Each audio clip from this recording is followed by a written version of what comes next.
Ya, Bismillahirrahmanirrahim. Assalamualaikum warahmatullahi wabarakatuh. Eh, Baik, teman-teman.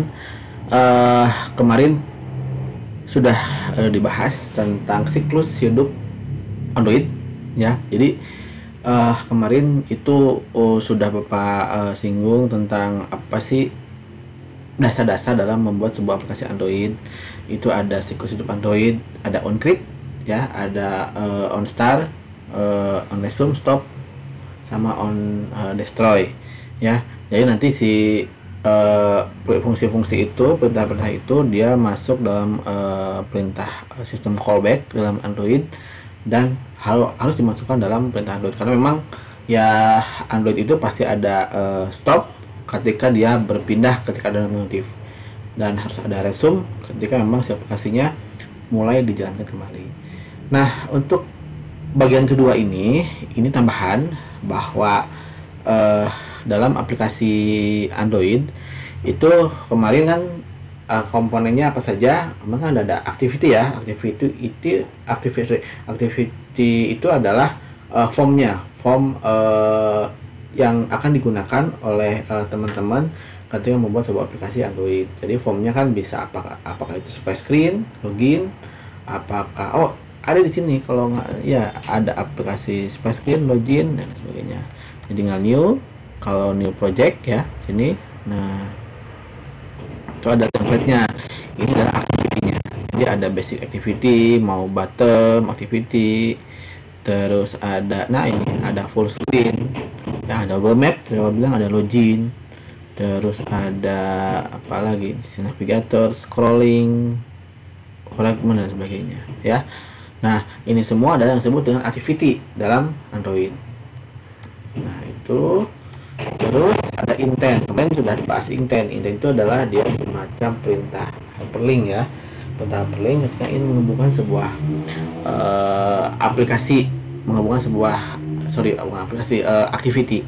Ya, ada implicit dan ada explicit. Juga ada service. Service itu dia adalah proses yang dijalankan di dalam backgroundnya, di dalam background aplikasi Android, ya, kita jelaskan nanti. Juga ada content provider, ini berhubungan sama database, ya. Jadi sekali lagi, apa itu activity? Activity itu merupakan tampilan aktivitas, ya.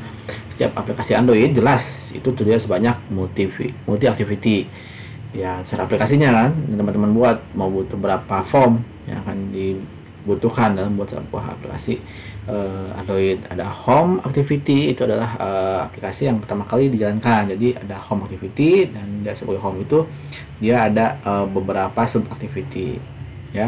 Masing-masing activity dapat saling bertukar data menggunakan tadi yang intent, ya. Lalu berikutnya adalah ya, beberapa komponen grafis, betul, ya. Dan komponen-komponennya itu yang disebut dengan view. View ini nanti akan dibahas setelah UTS, ya.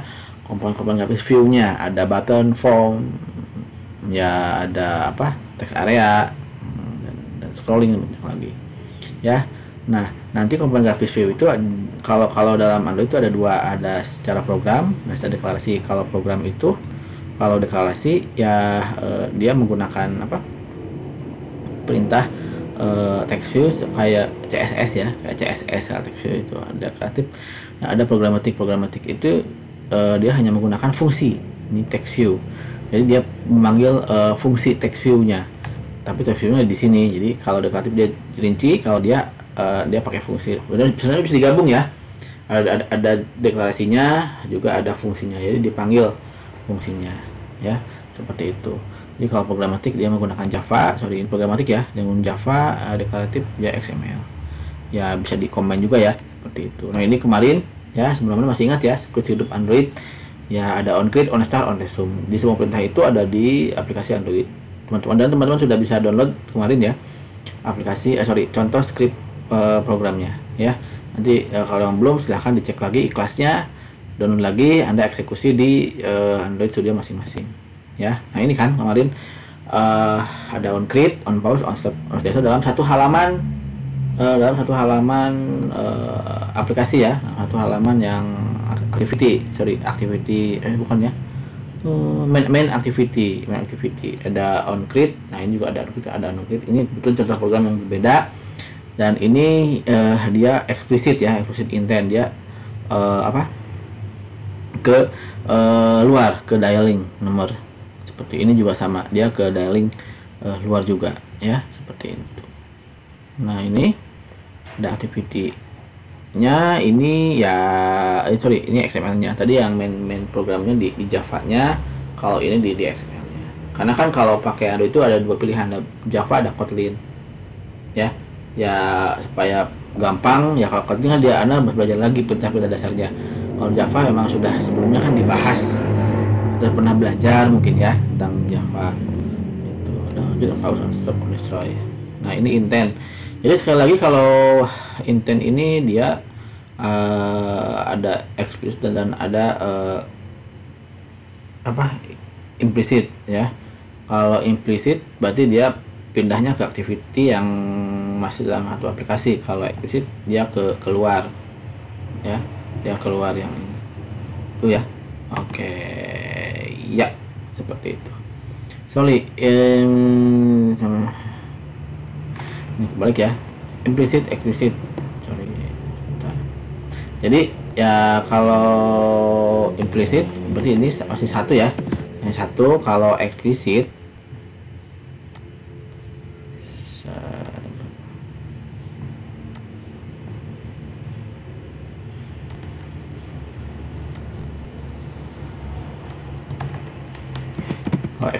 eksplisit itu di luar. Nah, lalu berikutnya adalah service ini sekali lagi bahwa ada perintah service biasanya dalam satu aplikasi Android itu dia jalan dalam background aplikasi. Jadi misalnya kayak networking, dia di background, dia tidak ditampilkan dalam aplikasi home Androidnya, tapi sebetulnya aplikasi itu ada berjalan.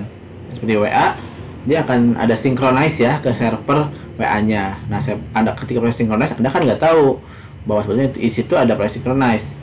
Ketika ada pesan baru, synchronize itu berjalan, harus sinkron lagi sama server WA-nya. Itu ada server WA-nya. Dia ada running background di programnya. Backup, biasanya kan backup setiap malam WA ada backup, dia ada otomatis running program. Seperti itu. Oke, kalau content provider dia ada database. Jadi ini juga materinya setelah setelah UTS ya, setelah UTS sebelum UAS. Jadi aplikasi nanti ada database yang harus dilingkan.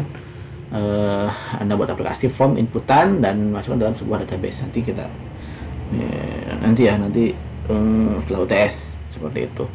Nah, kalau mengenai struktur filenya dalam Android ya sebetulnya sih sederhana ya. Kalau memang aplikasi sederhana, dia ada sini ya, ada Gradle ini biasanya tidak karena ini Gradle ini bawaan dari Androidnya. Dia juga sama. Nah, paling yang di app-nya itu paling di Java-nya. Jadi semua script perintah Anda ingin bikin apa, misalkan ingin ada perintah proses menghitung, atau Anda ingin proses perintahnya adalah mengklik ke website ya, atau misalnya Anda mengklik ke sebuah browser seperti itu, maka perintah-perintah itu dibahas dalam main activity.java tentang Java. Kalau tentang tampilannya, formnya atau activity-nya, nah tampilan formnya itu dibuat dalam XML. Jadi nanti di sini kalau Anda klik ini ya, split sini, ini. Nah, ini tampilan dari GUI-nya atau Android-nya, dan ini source code-nya. Jadi ya kemudian ini juga bisa sih, Anda tinggal tarik drag misalnya, tengah drag ada beberapa desain sini. Kalau klik desain, nah Anda butuh command text button, tinggal dipindahkan ke tampilan sini. Anda butuh button, tinggal tarik sini, otomatis di kodenya pun dia berubah lagi ya, seperti itu. Nah, semua tampilan formnya itu dalam XML. Kalau perintah-perintahnya dalam Java yang ini ada dua ya, Java dan Kotlin. Cuman karena memang sudah pernah belajar Java dulu ya, sama aja sebetulnya, sama saja. Jadi yang penting adalah sekali lagi untuk PAB ini minimal Anda tahulah program sederhana. Untuk kedepannya nanti apakah mau buat aplikasi yang memang Untuk skripsi ya, untuk skripsi terutama di Santai ya silahkan. Kalau untuk game sih biasanya pakai Unity ya, pakai Unity.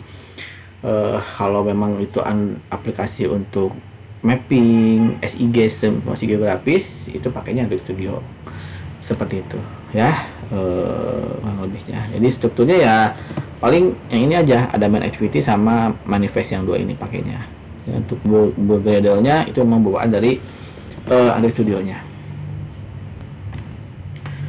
ya. Ini untuk ukurannya ya, itu sudah ada sih, sudah ada, karena kan ketika new template di sini project sini sudah kan ditampilkan sama Google-nya, apakah mau buat aplikasi yang standar atau buat Wear OS. Kan bisa ya. Untuk jam Android ya, Samsung kan dia sudah pakai jam Android. Apakah buat TV, apakah buat otomotif. Ini biasanya untuk headset unit di mobil ya, Android nggak tahu nih yang ini ya. Kurang lebihnya seperti ini ya. Dia sudah ada template-templatenya masing-masing dan sudah bisa dieksekusi. Kalau Anda punya Wear smartwatch-nya ya silahkan dicoba ke bikin aplikasi sini, Anda ejek ke smartwatch seperti itu ya. Seperti itu. Terus dengan DPI-nya kualitasnya oke. Kalau R Java ini jenis dari ya. Jadi ada R Java nanti di ya, ini nggak boleh dioprek ya, karena memang dia ya ini sudah hasil eksekusi generate dari hasil proses eksekusi dari main Java tadi ya, di build langsung R Java. Kalau Android manifest ya tadi ya, kalau XML itu sama desainnya ya, sama desain apakah button, teks dan sebagainya. Source code-nya ya di Java-nya. Jadi ada .java, ada XML tampilan. Kalau .java itu dia perintah-perintahnya ya. Oke, nanti ini ada program baru nih, yang ini tentang program tombol. Banyak tombol sini. Kalau tadi sebelumnya 2 tombol, kalau ini ada 3 tombol. Nah, ada telepon, ketika diklik telepon menghubungi telepon, ketika buka browser itu dia klik browser sama tentang aplikasi ya. Ketiga ini ada eksekusi itu harus jalan. Anda install nanti di Android Studio-nya, silahkan bisa berjalan tidak semua tombolnya. Kalau di sini sudah coba sudah berjalan. Mudah-mudahan kalau memang sekali kalau trouble itu kemungkinan di sini di ADT-nya kemarin Bapak itu. Nah, SDK manajernya, lalu di SDK tools-nya. Jadi ini harus diinstal semua, SDK platform sama SDK tools-nya itu harus diinstal semua. Kalau tidak, dia programnya tidak bisa di-build karena dia mencari komponen yang hilang, package yang hilangnya. Ya, seperti itu. Oke. Ya, silahkan dicoba. Mudah-mudahan bisa sekali lagi membuat program sederhana menggunakan aplikasi Android Studio. Ya, nanti kedepannya nanti kan ada view button gitu ya. Nanti kita belajar lagi ya yang itu. Ya, program sederhana. Mudah-mudahan sih bisa menjadi referensi kalau nanti skripsi ya, teman-teman. Ya, untuk yang memang di luar dari keilmuan komputer, ya mudah-mudahan sih bisa jadi pengetahuan ya, pengetahuan tambahan. Apakah teman-teman nanti bisa dipakai untuk pengembangan, misalnya ingin membuat aplikasi e-commerce ya. Nanti ada di sini contohnya template-nya, mudah-mudahan bisa terpakai untuk aplikasi e-commerce ya, atau yang lain sebagainya. Mudah-mudahan sih ya bisa minimal tahu lah, pengetahuan belajar seperti itu. Karena memang ya bagaimanapun ya, kalau memang dicoba ya, kalau nggak dicoba ya, kalau dicoba nanti jadi ya, kalau nggak dicoba ya nggak akan ngerti gitu, nggak akan ngerti yang ya. Maksudnya dicoba dulu, kalau memang ada trouble nanti bisa kita konsultasikan ya. Oke, terima kasih teman-teman. Sekian, assalamualaikum warahmatullahi wabarakatuh.